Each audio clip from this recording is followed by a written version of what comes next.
ನಾಗಮಂಗಲ ಪಟ್ಟಣ ಪಂಚಾಯತಿ ವ್ಯಾಪ್ತಿಯಲ್ಲಿ ಅಕ್ರಮವಾಗಿ ಕಟ್ತಾ ಇರೋ ಅಂಗಡಿ ಮಳಿಗೆ ಇದನ್ನು ಮೂಲತಃ ಎಪಿ ಆಪ್ಕಾಮ್ಸ್ ಮಂಡ್ಯದವ್ರಿಗೆ ಕೊಟ್ಟಿದ್ದರು. ಅದನ್ನು ಮರೆಮಾಚಿ ಈಗ ಸಪ್ತಗಿರಿ ಕಾಂಡಿಮೆಂಟ್ ಅನ್ನೋ ಒಬ್ಬರು ಮಾಡ್ಕೊಂಡಿದ್ದಾರೆ. ಇದು ಸಂಪೂರ್ಣ ಅಕ್ರಮವಾಗಿದೆ. ಇದು ತಾಲೂಕ್ ಪಂಚಾಯತಿಯರು ತಾಲೂಕ್ ಪಂಚಾಯತಿ ಆಸ್ತಿ ಅಂತಾರೆ, ಅವರು ನೆಲಬಾಡಿಗೆ ಕೊಟ್ಟಿದ್ದೀವಿ ಅಂತಾರೆ.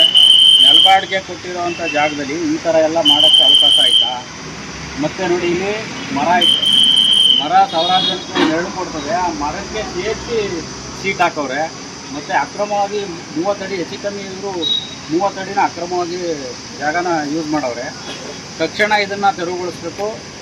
ಪುರಸಭೆ ಅಧಿಕಾರಿಗಳನ್ನೂ ಇದಕ್ಕೆ ಗಮನ ಹರಿಸ್ಬೇಕು. ಮತ್ತು ಹೈವೇರು ಚರಂಡಿ ಮಾಡವ್ರೆ, ಆ ಚರಂಡಿನೇ ಓವರ್ಲುಕ್ ಮಾಡವ್ರೆ.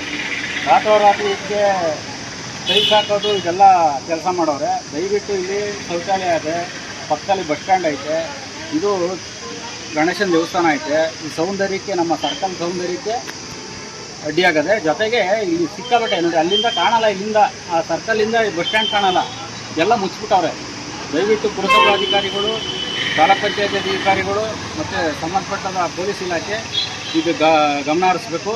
ಇದನ್ನು ತಕ್ಷಣ ತೆರವುಗೊಳಿಸ್ಬೇಕು. ಯಾರ್ದಾರಾಗಲಿ ಇದಕ್ಕೆ ಮುಲಾಜಿಲ್ಲ. ನಾನು ಸಂಪತ್ ಕುಮಾರ್ ಅಂದ್ಬಿಟ್ಟು ಸಾರ್ವಜನಿಕ ಇದಕ್ಕೆ ಆಗ್ರಹ ಪಡಿಸ್ತಾ ಇದ್ದೀನಿ. ದಯವಿಟ್ಟು ಯಾರ ಮುಲಾಜಿಗೂ ಒಳಗಾಗಬೇಡಿ. ದಯವಿಟ್ಟು ತಕ್ಷಣ ತೆರವುಗೊಳಿಸ್ಬೇಕಿದು. ಯಾಕೆಂದರೆ ಇದು ಸರ್ಕಲ್ಗೆ ಒಂಥರ ಇದಾಗ್ತದೆ. ಇದು ಒಂದು ಇದಕ್ಕೆ ಧಕ್ಕೆ ಆಗೈತೆ. ಈ ಸರ್ಕಲಲ್ಲಿ ಅಲ್ಲಿಂದ ಕಾಣಿದ್ರೆ ಬಸ್ ನಿಲ್ಸ್ಕೊಳ್ಳೋದು ಕಾಣಲ್ಲ.